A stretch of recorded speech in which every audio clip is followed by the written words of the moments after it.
Welcome to Frankly Speaking here on WYDC TV, Big Fox. I'm your host, Frank Acom, and we are broadcasting live from the Hesselson studio here on Market Street in Corning, and we have a lot to cover this morning. And on top of that, we'll be speaking with Janine and Liz from Hardinge. They've got a career fair coming up on May the 11th from 1 to 7 p.m. So we'll be talking all about that, and that's in just a little bit. First, let's start out with some news this morning. Coming in late last night, early this morning, because Putin and Russia have been celebrating their Victory Day parade. He had a lot of rhetoric, Putin did. He said, "Today, civilization is once again at a decisive turning point. A real war has been unleashed against our motherland." This coming from the New York Post. Now, we know... Russia sees this as a proxy war, a proxy conflict with the West. In his speech, he really threatening tones. He said the West's untamed ambitions, arrogance, and impunity are to blame for the conflict. Now, we know this conflict with Ukraine is completely Russia's choice. We know that this has nothing that Ukraine did not want this. This is Putin flexing. And I do believe, as we've talked about on this program before, it has a connection to what we've been talking about with China. Will China end this? We recently had the report that the West and the United States seem open to that idea, which concerns me, that China takes the role as peacemaker, takes the role as superpower. I know we talk about that a lot, so I will continue with this piece. Russia unleashed a barrage of cruise missiles on Ukraine overnight into Tuesday, hours before the start of the parade, which this year is taking place amid tight security. The Kremlin's forces launched 25 missiles overnight in a wave of attacks across Ukraine.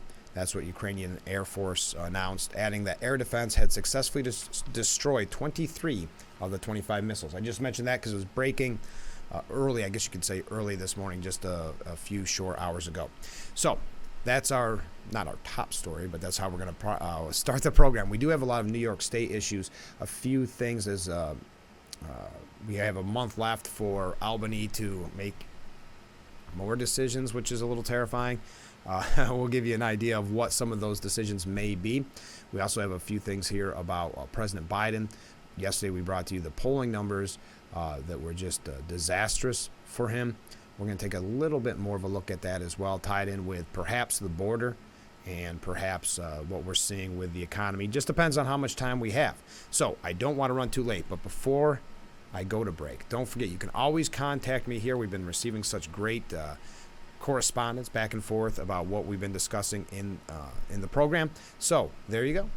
Contact me at any time. You don't have to just do that during the program. I can, if it fits, I can read it on the next day's program as well.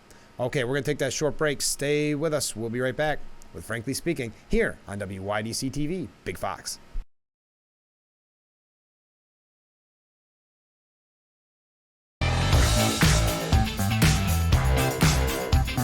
We are back with Frankly Speaking here on WYDC TV, Big Fox, broadcasting from the Hesselson studio.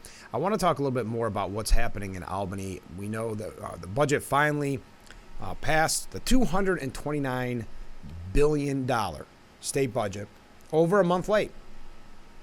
Finally passed. So let's take a look at some of the things we could be dealing with now that the budget is finished and the issues coming up in Albany. First of all, housing. We know Governor Hochul, there's an interesting piece that I saw earlier this morning that essentially said, after the month delay, what did Hochul actually win?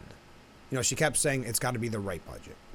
It's not about time frame, it's about the right budget. Well, what did she end up winning on? The small change to bail reform was so minuscule that those on the right or more moderates are not happy with it. And those on the left are to an extreme level where they wanted to see no change. So what did she ultimately end up getting? And that was a piece, I should be fair, since I mentioned that I had here. Chris Bragg wrote, after a month standoff, what did Governor Kathy Hochul win in the state budget? That's a fair question. But the budget is finished for for better or for worse. So housing, which was something that Governor Hochul really wanted to be a part of the budget. And again, these kind of major policy decisions should not be in the budget in the first place. But that's a side note. It should have been a more transparent budget process as well. Another side note. But housing is the first one up the bat. Governor Hochul's plan to build 800,000 new units of housing over the next decade didn't make it into the budget. So now it'll be her focus for the rest of the legislative year. Quote, I don't know what will be accomplished in this session, but while the legislators are here, it gives us a chance to have the conversation, said Governor Hochul. So housing is going to be a major issue. That was a lot of pushback on that when it was a part of the budget. It meant, as it even says in this piece, intense backlash in the suburbs, and in the end, Hochul and legislative leaders removed it from the budget.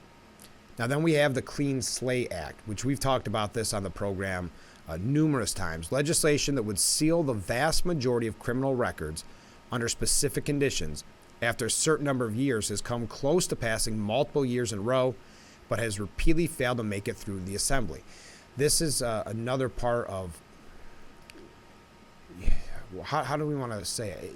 Again, seeming to support criminals, seeming to support,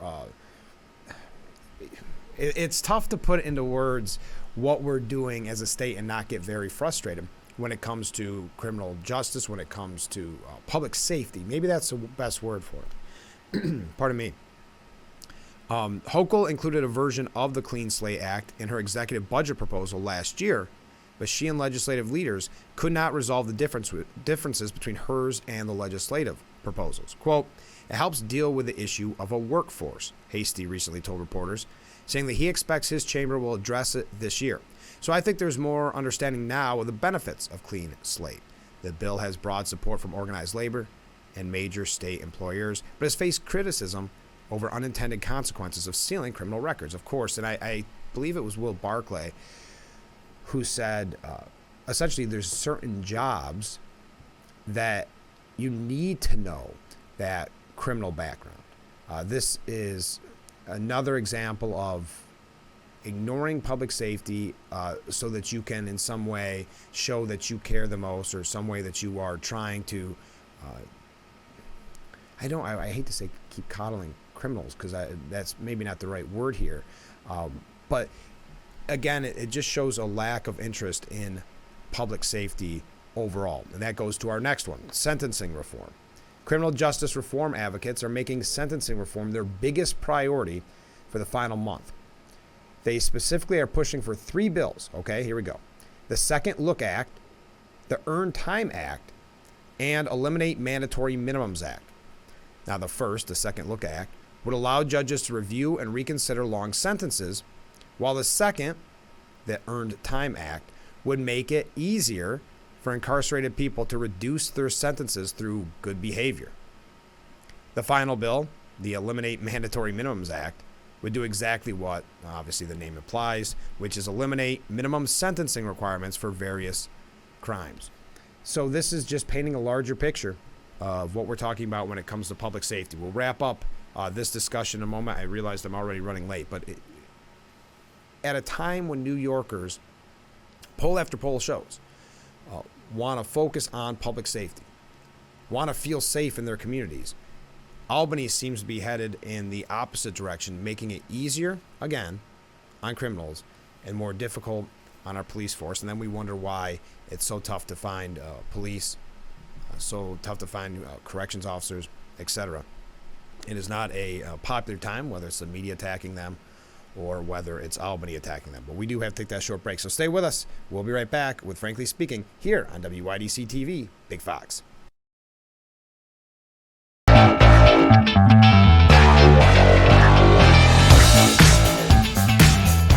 Welcome back to Frankly Speaking here on WYDC TV, Big Fox. I'm your host, Frank Aiken. We're just going to wrap up our discussion here on what to expect in the last month of the legislative session in Albany.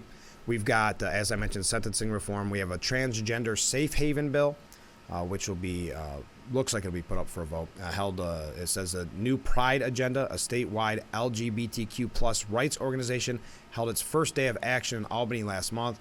They are advocating for a bill meant to establish New York as a safe haven for trans youth from states that have passed laws that make it difficult or illegal to access gender-affirming care. And then finally, voting rights. New York has made strides in updating its antiquated voting rights laws, but has more to do. So there we are. We've got our guests coming in. All right, yeah. Let me open the door here. We're going to take a short break. Oh, there we go. Sorry about that. The door was locked. We'll take a short break. We'll be right back with Frankly Speaking here on WYDC TV. Big Fox, stay with us.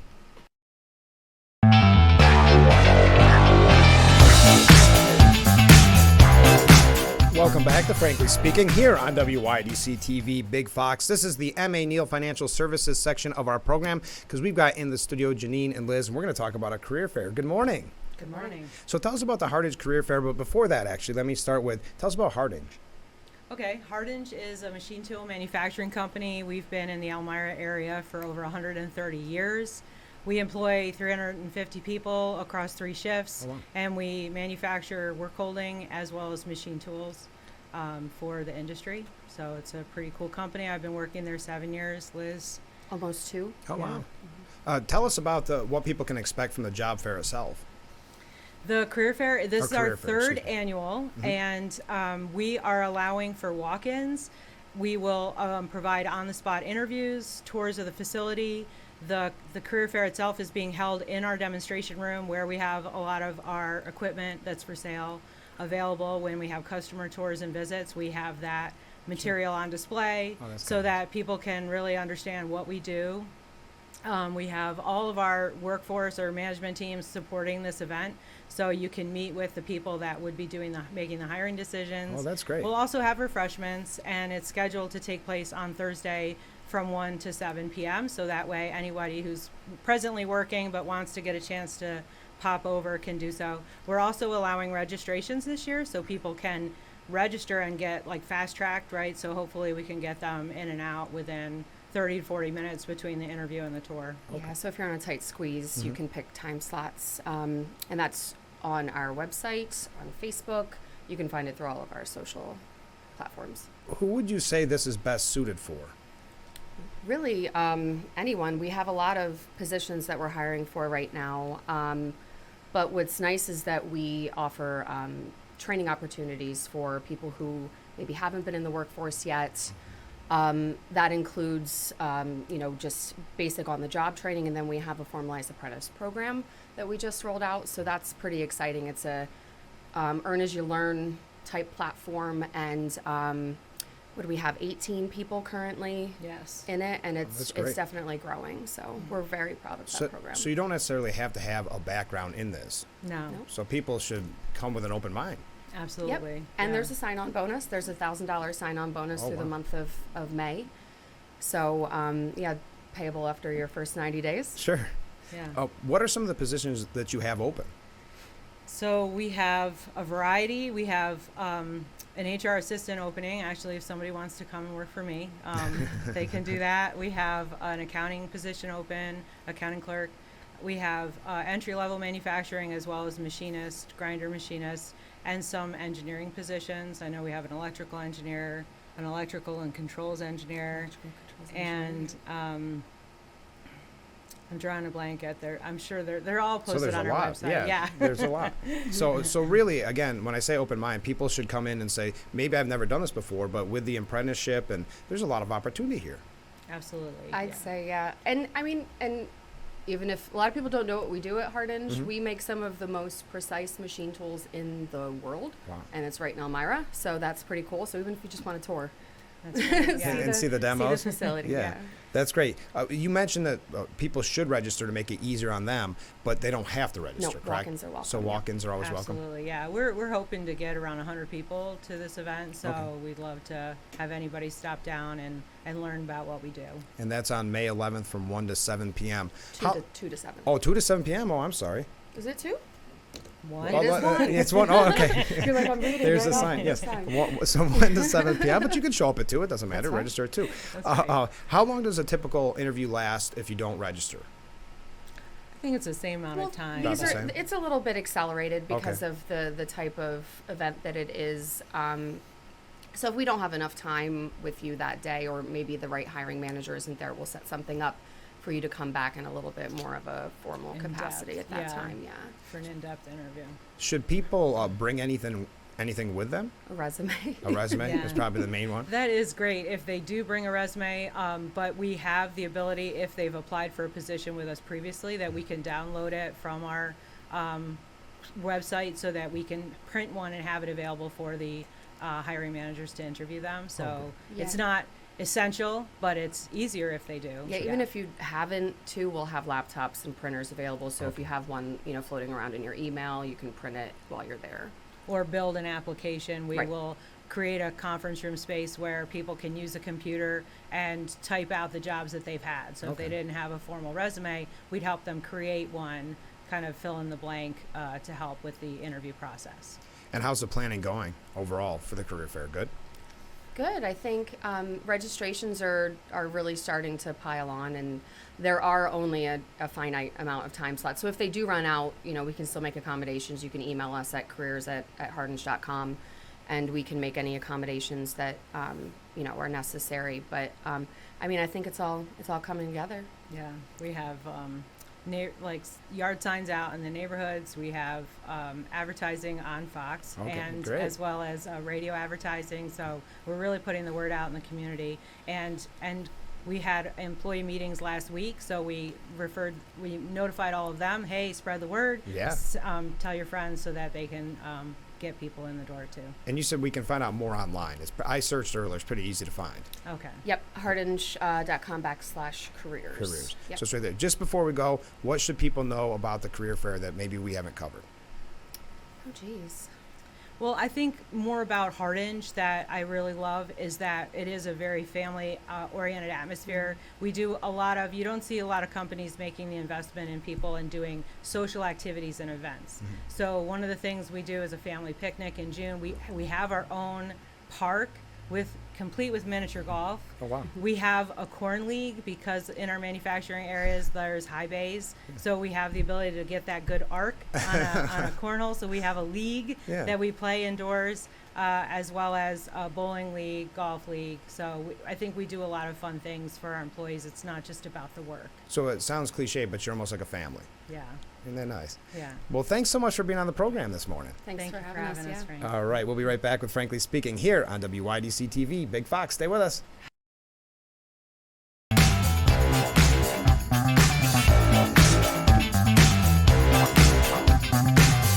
Welcome back to Frankly Speaking here on WYDC TV. Big Fox broadcasting live from the Hesselson studio. Thank you again to Janine and Liz for being our guests. If you look, let me see if I can do this. You can see I got a new sign. There is all about the career fair. If you can see it on the bottom, May 11th from 1 to 7 p.m. at 1 Hardinge Drive. That's right, in Elmira.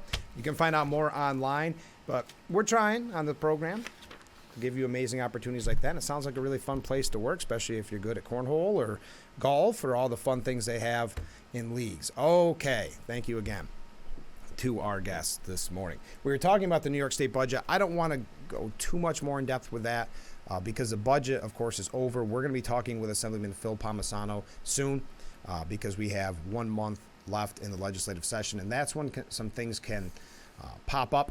That's when I was mentioning some of the pet projects that some people are trying to push through. The one thing that our governor made crystal clear is after the delayed state budget, we are done with bail. How does that make you feel as we talk about public safety? I guess that was enough. We are done with bail under the circumstances that are before me today, she said. She said she still supports the basic premise of bail reform, which was meant to make sure people don't languish in jail awaiting court proceedings simply because they can't afford to make bail. We accomplished what we needed to do, she said. Well, I don't know. When you look at the issue of crime in New York State, upstate, downstate, have we accomplished what we set out to do? Are we sending the right signals? To me, it doesn't seem so. I think a minuscule change, though a change is good, but a minuscule change that was made in the budget process is not enough. All we're seeing with that change is that a judge has discretion if it's a felony case or if it's a high-level misdemeanor. But as I keep using that, the story goes, and it's not true, I can't think of the word I'm trying to use, but it could happen. This could actually happen where someone comes in and admits they're going to commit a crime. If they weren't arrested with a felony or high-level misdemeanor, the judge can't even take that into account. A hypothetical scenario. That's what I was looking for. Sorry. Stuck in the back of my mind there this morning.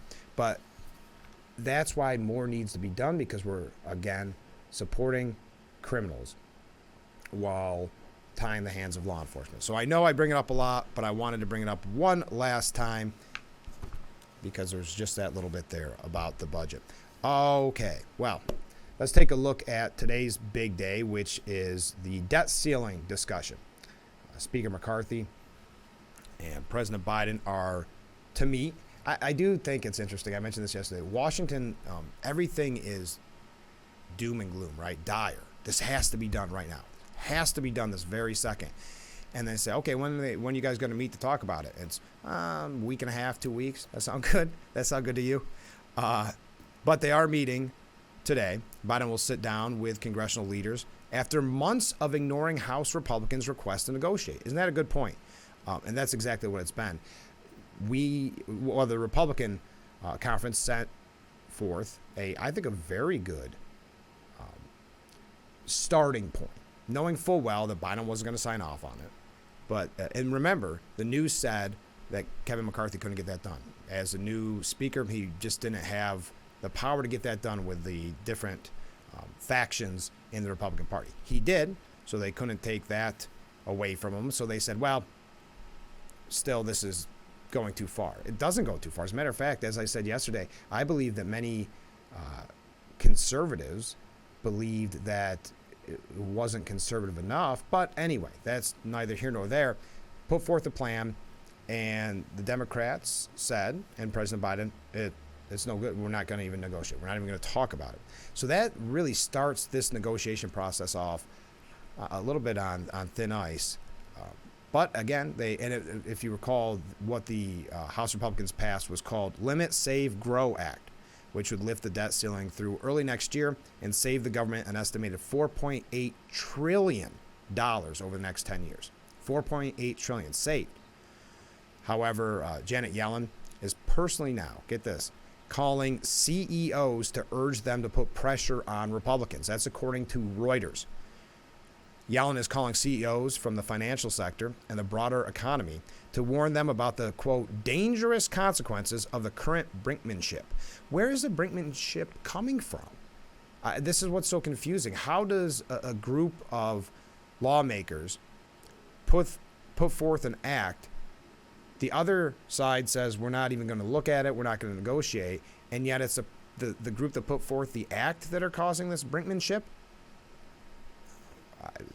It's politics, the twisting in politics, but also in the media as well. So, and if you look at the media, I know I always try to highlight how the media can spin things. This coming from, let me get my browser here, CNN. The clash between Joe Biden and Kevin McCarthy over the U.S. debt will decide who is the most dominant figure in Washington for most of the next 2 years. And a failure by the two men to come to terms by this time next month could result in a national default that could have profound impact on the economy and the 2024 election. Well, that's interesting, 2024 election, that they threw that in there. But while the gravest human impact of a default would be felt by millions of Americans in lost jobs, benefits, and eroded sense of economic security, the showdown is all about power. It doesn't have to be. We put forth a plan. Call it a starting point. Start having the discussion based on that. But of course, Democrat leaders will not have that conversation. The world's biggest economy could face severe disruption, with Republicans threatening to refuse the usual annual rubber stamping of a rise in the legal borrowing limit, and this could push the United States into default. So what they're trying to do here in the media, by CNN specifically, is they're trying to pressure maybe some Republicans on the fence, saying that it's Republicans who are threatening to default. They're not. They're just saying it's not the usual rubber stamp. We are in the majority, they're saying, in the House, and we want to get some cuts. This outrageous, nonstop spending by Washington is not sustainable. And they're just saying, let's rein it in a little bit. And that's a bridge too far for many in power in Washington. We're going to talk a little bit more about this when we come back. Stay with us. This is Frankly Speaking on WYDC TV, Big Fox.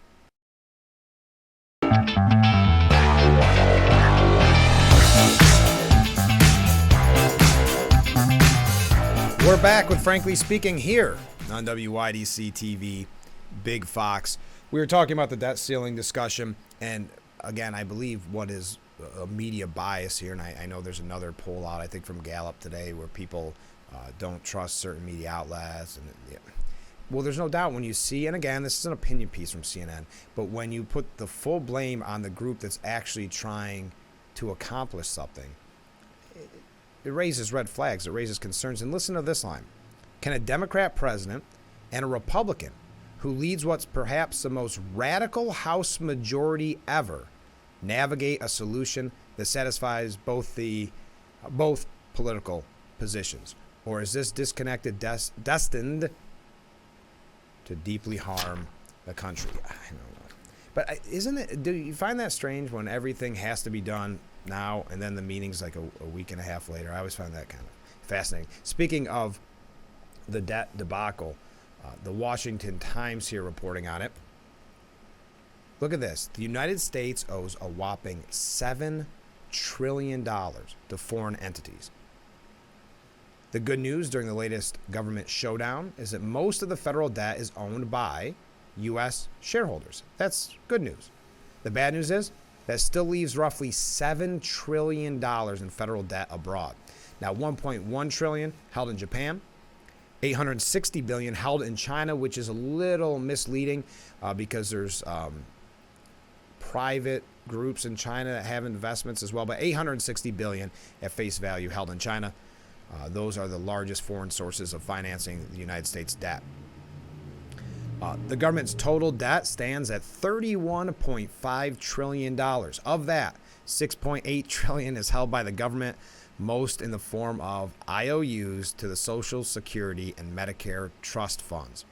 That leaves $24.6 trillion in debt held by the public, including foreign governments, mutual funds, banks, private investors, or insurance companies.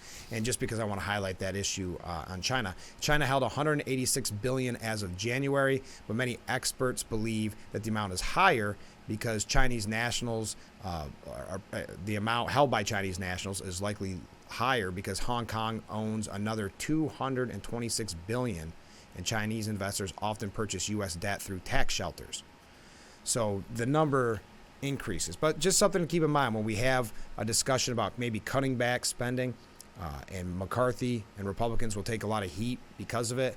Just keep that in mind when we look at our overall debt. Now, I want to talk about President Biden here in just a moment. Do we have time? Good. Okay, we have time because I wanted to highlight an event. Thank you again, I mentioned earlier, but the Hardinge for coming in. Can you see that sign there on the bottom?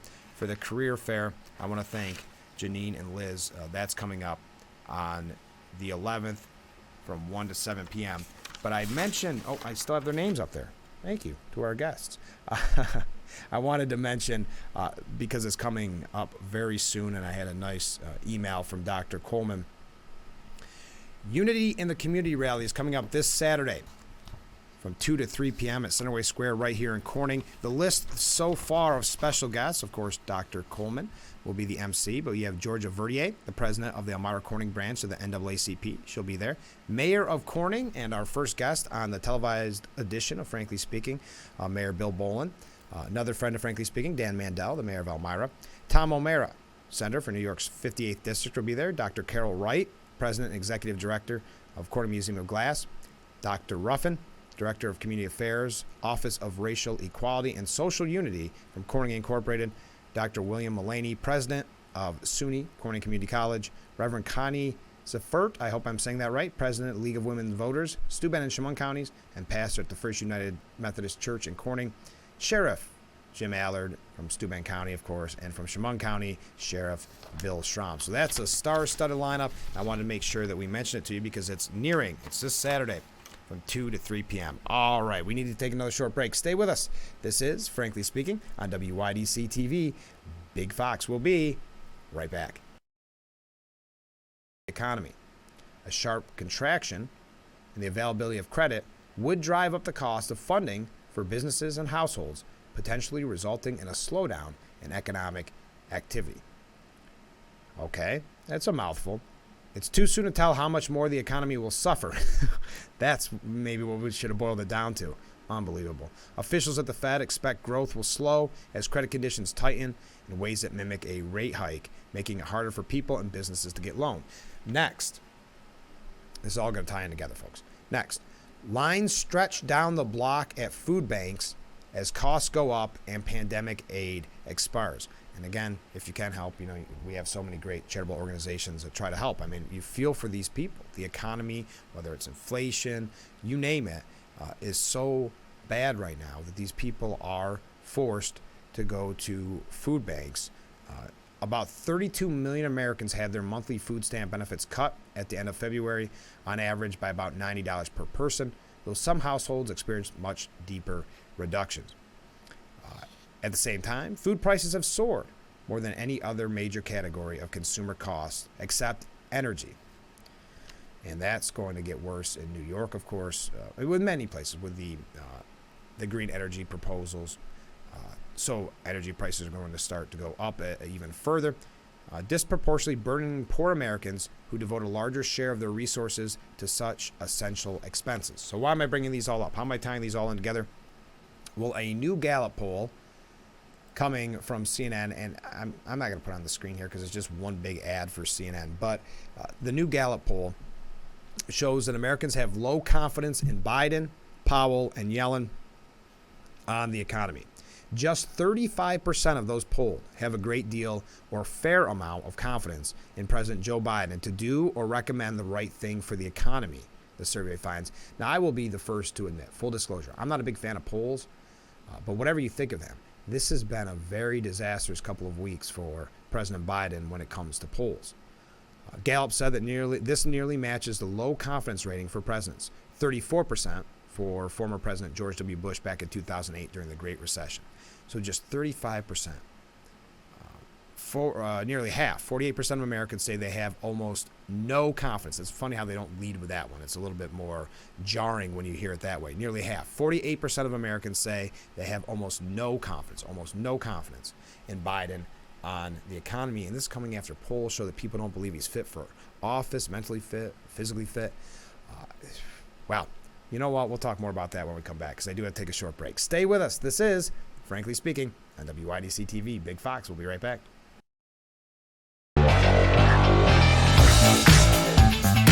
We are back with Frankly Speaking here on WYDC TV. Big Fox. I'm trying to pack in as much as we possibly can, so we're going to be jumping around here for just a little bit.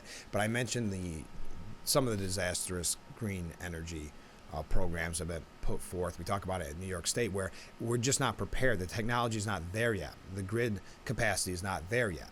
Did you see, this is coming from the New York Post, but I saw somewhere else yesterday that 4 whales have died in 4 days, and they're blaming it, at least the ex-Greenpeace boss.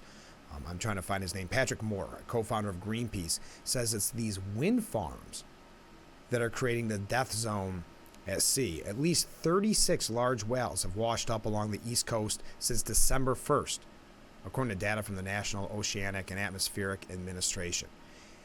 Wow, that's, well, maybe another unintended consequence of some of these policies that we're rushing through instead of doing it at a smarter pace. The National Oceanic and Atmospheric Administration declared an unusual mortality event among humpbacks in January. All right, that was just because I was discussing about the energy projects earlier. We were talking about Biden's polling numbers. I thought this was an interesting theory or concept from Mark Penn. Now, Mark Penn was a former strategist for former President Bill Clinton. He told Fox News, he believes that this drop in Joe Biden's approval rating, the polls that we had out just the other day, The reason they plummeted even further is because if you think about the time frame, it's right around the time that President Biden, announced that he was running for re-election. And we know the polling on that showed that people did not want him to run for re-election. I think that's a very interesting take on it. Well, when he drops here from 42 to 36 in approval in this poll, that's all Democrats who are jumping ship and saying, I don't approve of the presidency and what he's doing. I think we've seen for a long time, look, the Harris polling showed the same thing for a long time. People question his fitness for continued office. Most Democrats didn't want him to run. But this poll has to send shockwaves. He just announced for the presidency. You're supposed to go up when you announce, not down. And I thought that was a very good point. And he blames it. He went on to blame it. Again, a former strategist for Bill Clinton. I think that it's the announcement. I think that the fact that he said he's running for president when less than 40% of Democrats really support his reelection. Remember, they rushed out this announcement. It was supposed to be in July. That would have given him more of an opportunity to see how he's doing and not freeze the field. Instead, he froze the field in the Democrat Party. Everybody's got to support him now. And with numbers like this, they're looking at a potential Titanic. I think that's a good point. That's why we saw such a plummet in his polls approval rating, because people, obviously Republicans feel this way, but Democrats saying overwhelmingly they did not want him to run for re-election. And CNN even admitting on Monday, and it was host Kate Boldan, I hope I'm saying that right, having to admit, it was actually a reporter discussing with her, that this is the lowest approval rating of any president at this point in their first term. That's the lowest. Yes, it was Boldan. That's the lowest for any American president at this point in their first term. That's dating back to Harry Truman. All right, we got to take another short break, and then we are going to wrap things up on this edition of Frankly Speaking on WYDC TV Big Fox. Stay with us.